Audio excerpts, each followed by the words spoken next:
Life can get pretty overwhelming, right? But what if you had a practical go-to toolkit for getting through those tough moments? Well, today we're going to build one based on the incredible insights of clinical psychologist Dr. Julie Smith. You know that feeling? You look around and it seems like everybody else has their life completely sorted out, while you're just, treading water? It's a really isolating feeling. But here's the reality. You are so far from alone.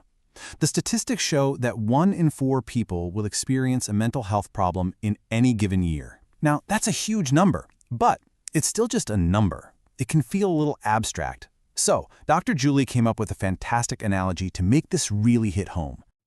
Okay, so picture this. Imagine every single person on the planet is a tiny grain of white rice, all together in one giant bowl.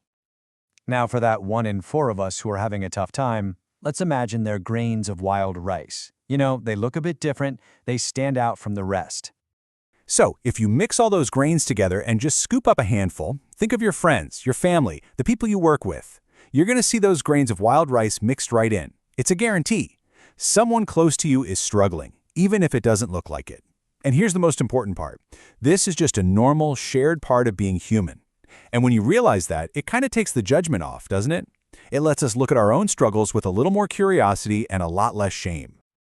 Okay, so knowing we're not alone is a huge first step. The next one? It's all about getting equipped.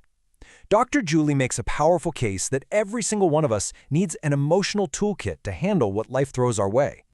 And this is a really key shift in thinking.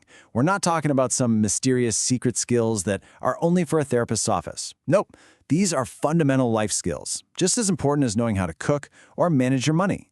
They can help anyone, whether your problems feel massive or minor, to get a better handle on your emotions, your thoughts, and your relationships. All right, let's open up the toolkit and grab our first tool. This one is all about wrestling back control from those overwhelming negative thoughts that can just completely take over your mind. Now, the fancy psychological term for this is thought diffusion.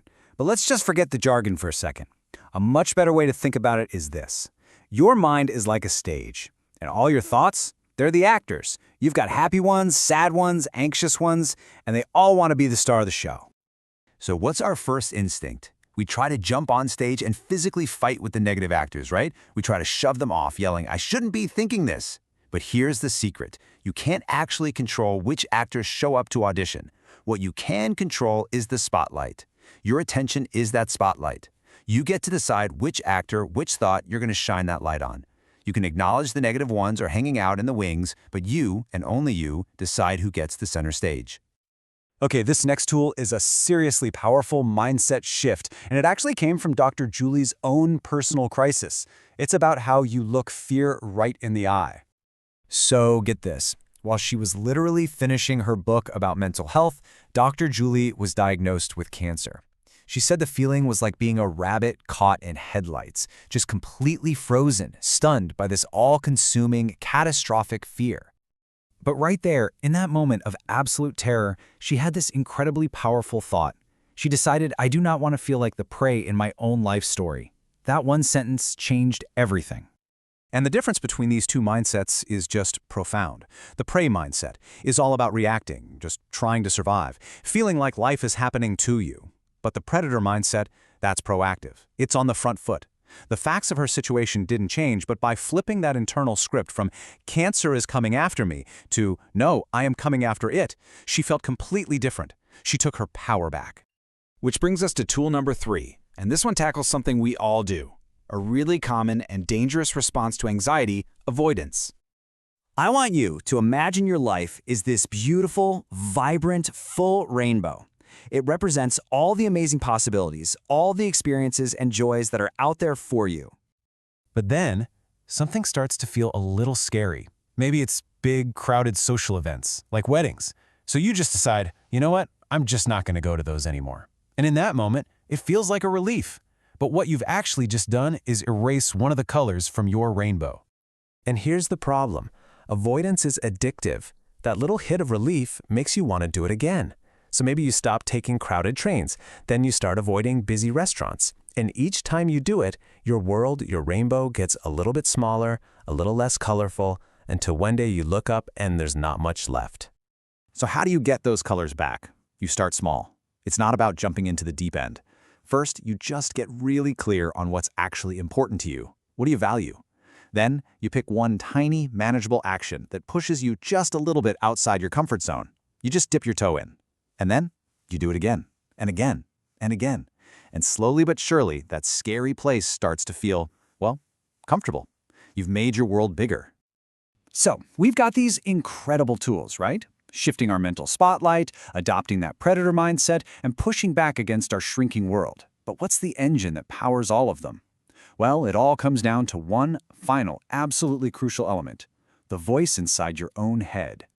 See, we all have a choice here. We can listen to our inner bully, that's the voice that kicks us when we're down, that tells us we're not good enough, that we're going to fail. Or we can choose to cultivate an inner coach. That's the voice that believes in us, that helps us learn from our mistakes and encourages us to get back up and try again. Dr. Julie puts it this way, and it's brilliant. Imagine you had to be locked in a room for an entire year, 24/7, with just one person. Who would you choose? A relentless bully who tears you down at every opportunity, or a supportive friend who builds you up? The answer is so obvious, isn't it? And yet, so many of us choose to live with that inner bully every single day. But here's the most hopeful part of all. This isn't just some fixed personality trait. It is a skill. You can actually learn to change that voice. You can practice day by day being the compassionate, supportive coach that you truly need to move forward. And if you're not sure where to even start with that, begin right here with this one line. The next time you're looking back on a past mistake with regret, just tell yourself, I did the best that I knew how with what I had at the time. It is such a simple but powerful tool for self-forgiveness. It lets you acknowledge your past, learn from it, and most importantly, it gives you permission to keep moving forward.